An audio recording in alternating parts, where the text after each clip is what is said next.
So when you take a look at the breadth of pretty positive earnings results that we've gotten so far, how much of this has actually been priced into asset valuations? Right.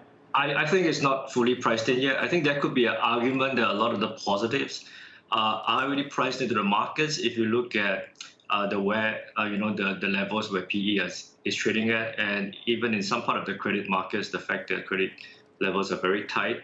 But I would make the case that there are many signals that tell us that there could be more for this market to go, this bull market to go.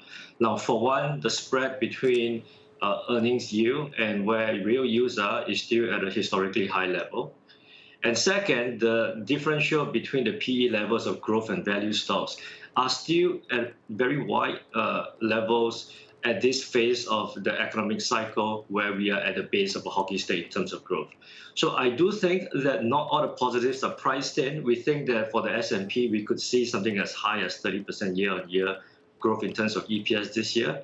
And there is more impetus for the bull market to continue over the next 12 months ahead. So one of the risks that you say you're hearing from clients is still this almost evergreen now concern about the inflation situation deteriorating significantly. Is that something that you're taking into account in terms of your investment decisions and positioning?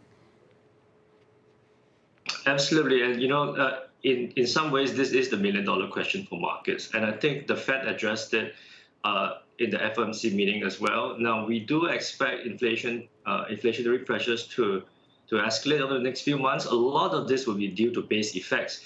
But the underlying momentum will be transitory, and this is an inflation scare, not a crisis. Now, the structural forces that is pushing inflation down, such as technological innovation and demographic change, remains very much in the background.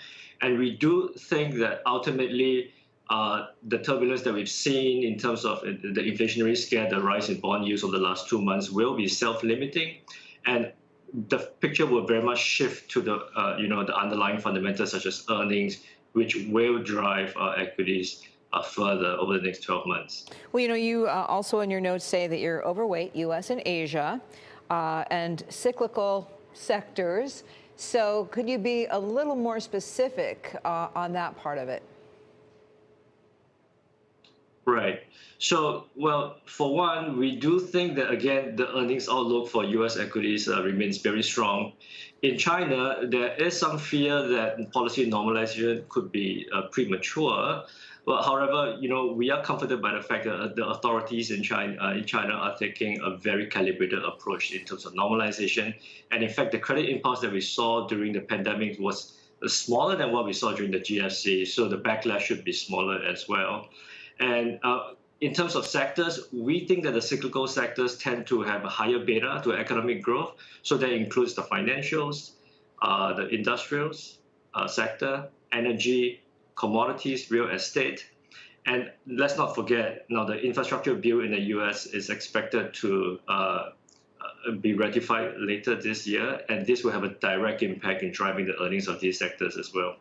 So in terms of the biggest risks to your outlook, because it seems the biggest upside risk may be that the vaccine rollout, say in the U.S., goes even faster, starts picking up steam, India gets its situation under control, boom, and things are even better. Do you agree with that? And what's the biggest downside risk?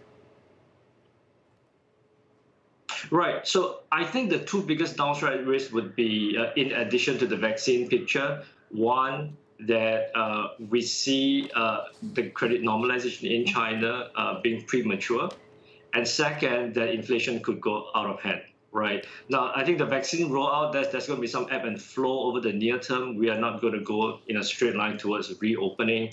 But if you zoom out to the larger picture, now, despite some really negative news over the last few months in India and some other emerging markets, now, if you zoom out, global rates of vaccination are increasing slowly. And global rates of hospitalization are falling as well. And, the economic data is bearing this out. I mean, PMI numbers, employment numbers, consumption numbers, these are on the uptrend. They sure are. And again, in the bond market, we've been kind of mentioning the Fed, but we think of that more in terms of sovereign bonds and treasuries, et cetera. When you look at the corporate bond market, when you look at high yield, What are you buying? What do you want to stay away from? Right. Now, we still like emerging markets. That means Asia, LATAM, some parts of EMEA as well. There is, of course, some concern that the fact that China is a very large part of the emerging market universe of credit there.